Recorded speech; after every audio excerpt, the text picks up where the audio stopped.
Hello friends आज हम एक बेसिक टॉपिक पे डिस्कस करने जा रहे हैं। टॉपिक है the chemical composition of cells. किसी सेल का केमिकल कंपोजिशन क्या होता है उसके बारे में आज हम डिस्कस करेंगे। तो चलिए स्टार्ट करते हैं। सबसे पहला पॉइंट जो हमें डिस्कस करना चाहिए वो है सेल, कि सेल क्या होता है। What is the cell? Cell is a basic unit of life. किसी भी लाइफ की सबसे बेसिक यूनिट सेल होती है।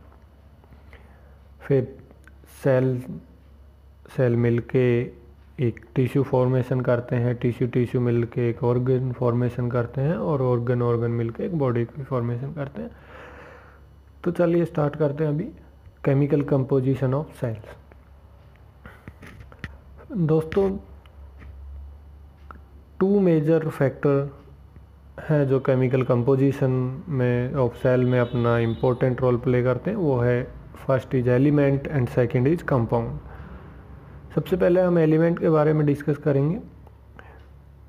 What is element? Element is a substance composed of only one kind of atom and cannot be broken down into simpler substance called element।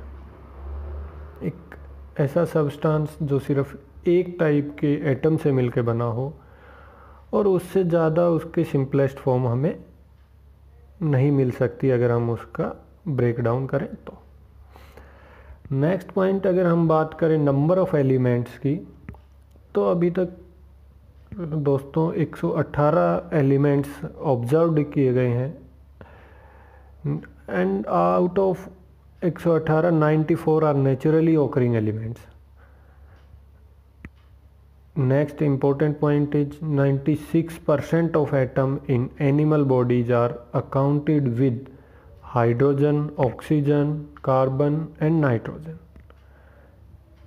Trace elements are also found in small quantity, but their role is very important in biological process। ऐसा नहीं है कि वो कम amount में पाए जाते हैं तो उनका कोई रोल नहीं है हमारी लाइफ में। बायोलॉजिकल प्रोसेस में वो भी एक बहुत इम्पोर्टेंट रोल प्ले करते हैं जो ट्रेस एलिमेंट्स होते हैं। नेक्स्ट हम बात कर लेते हैं असेंशियल एलिमेंट्स की, कि असेंशियल एलिमेंट्स कौन कौन से हैं जो एक सेल के लिए ज़रूरी होते हैं, उसकी ग्रोथ के लिए, रिसाइकलिंग के लिए, लाइफ साइकिल के लिए कौन से असेंशियल एलिमेंट होते हैं। तो वो हम एक बार लिस्ट कर लेते हैं। First is carbon, hydrogen, oxygen, nitrogen, calcium, potassium, phosphorus, sulphur, sodium, chlorine and magnesium. These all are the essential element.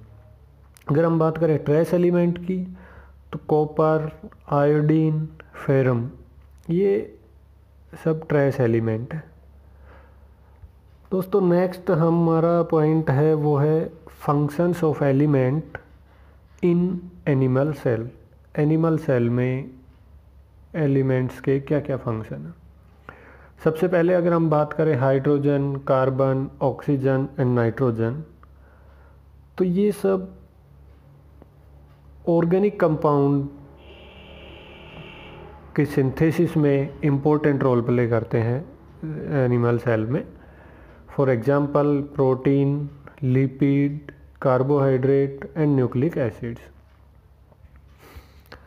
दोस्तों नेक्स्ट हमारा एलिमेंट है सल्फर। सल्फर कुछ प्रोटीन कंपोनेंट की फॉर्मेशन में हेल्प करता है। नेक्स्ट अगर हम बात करें तो सोडियम के फंक्शंस हैं। ऑस्मोटिक प्रेशर मेंटेन करता है सेल में, उसको रेगुलेट करता है एंड नर्व इम्पल्स के ट्रांसमिशन में हेल्प करता है। तो दो मेन रोल सोडियम के हो गए।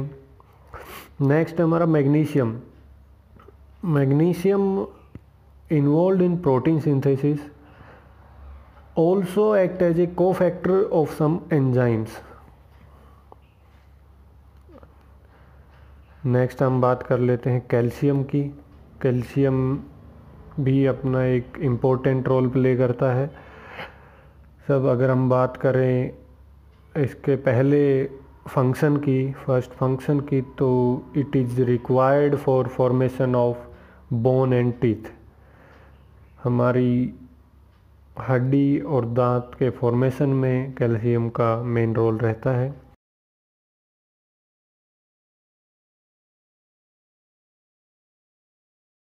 Help in the contraction of muscle cells and promotes blood clotting. ये एक ब्लड क्लॉटिंग फैक्टर की तरह एक्ट करता है, और अगर हम लिस्ट की बात करें तो ये ब्लड क्लॉटिंग फैक्टर 4 है।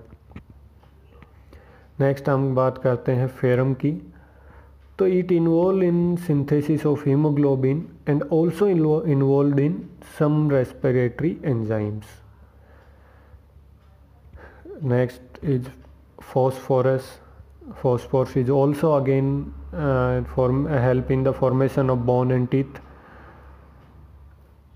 help in contraction of muscle cells, and also play important role in synthesis of ATP.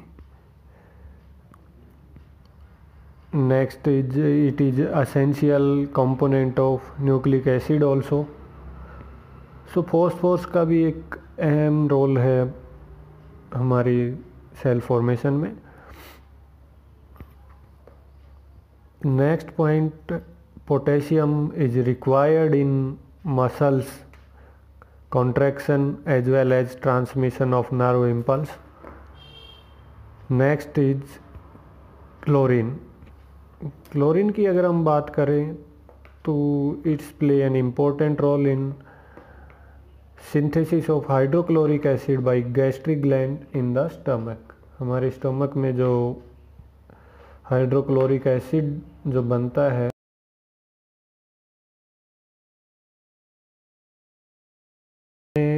उसको बनाने में ये इसका अहम रोल होता है। नेक्स्ट दोस्तों अगर हम बात करें तो हमारा है कंपाउंड। नेक्स्ट पॉइंट, सेकंड जो फैक्टर था कंपाउंड। कंपाउंड कंसिस्ट ऑफ 2 और मोर एलिमेंट्स। ये इसमें उसमें सिर्फ 1 टाइप ऑफ एटम था, इसमें 2 और मोर टाइप ऑफ एटम, 2 और मोर टाइप ऑफ एलिमेंट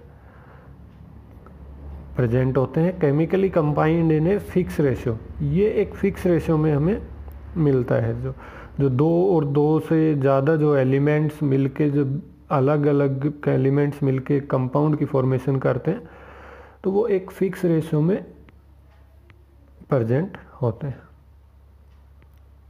नेक्स्ट है, हम बात करते हैं कि कौन कौन से कंपाउंड हमारी बॉडी के लिए एसेंशियल होते हैं, ज़रूरी होते हैं, जो इम्पोर्टेंट रोल प्ले करते हैं। First is organic compound, that is carbohydrate, protein, lipid and nucleic acid. ये सब ऑर्गेनिक कंपाउंड्स हैं जो हमारी सेल साइकिल के लिए ज़रूरी होते हैं। नेक्स्ट अगर हम बात करें इनऑर्गेनिक कंपाउंड की, तो इनऑर्गेनिक कंपाउंड में इम्पोर्टेंट रोल प्ले करता है वो है वाटर। अब हम बात कर लेते हैं इम्पोर्टेंस की कि केमिकल कंपाउंड जो है इनकी क्या इम्पोर्टेंस है हमारी सेल में। दोस्तों पहला जो कंपाउंड है दैट इज़ कार्बोहाइड्रेट। कार्बोहाइड्रेट का हमारी बॉडी में रोल है, ये एक प्राइमरी सोर्स ऑफ एनर्जी के रूप में काम करता है।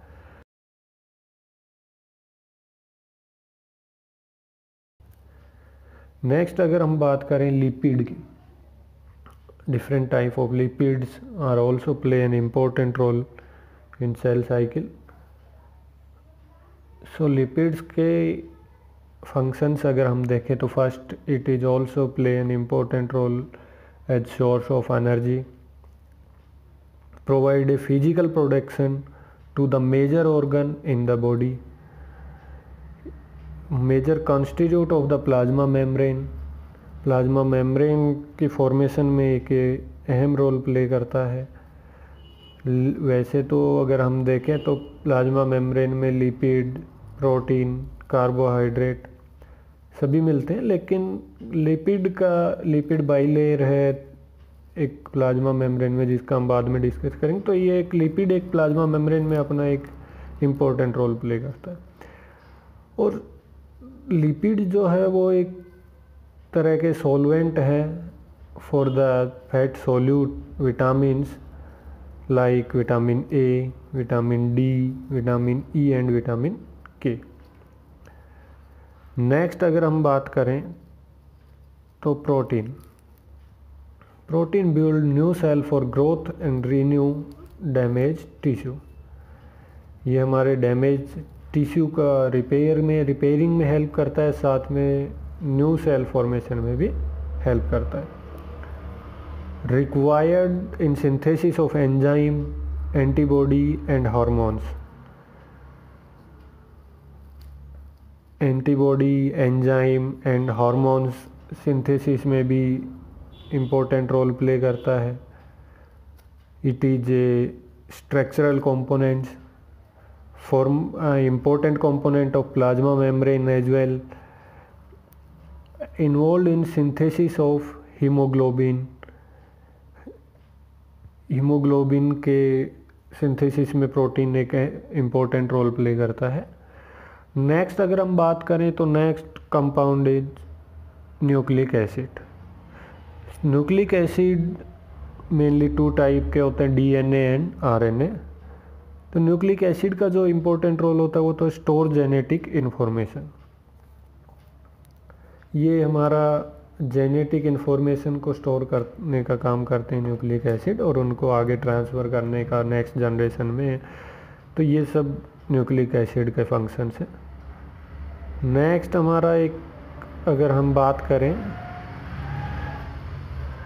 तो very most important role play करता है ये सेल साइकिल में, जो है बॉडी में, ह्यूमन बॉडी में, एनिमल बॉडी में, वो है water as biomolecule reactions and transport medium. ये जो बॉडी में बायोमोलिक्यूल रिएक्शंस में इन्वॉल्व रहता है, transport medium as a transport medium help करता है, एज ए सॉल्वेंट ये बॉडी में काम करता है, ऑस्मोटिक प्रेशर, ऑस्मोटिक बैलेंस को मेंटेन करता है।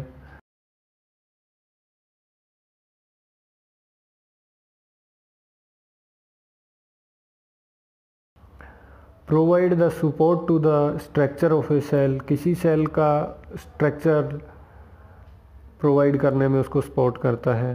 Provide moisture to the respiratory surface as well as maintaining the body temperature. So दोस्तों ये सब एक ब्रीफिंग थी, एक इम्पोर्टेंट रोल्स हमने बताए, जो भी एलिमेंट्स और कंपाउंड होते हैं important for the cell cycle, cell life के लिए। Thank you.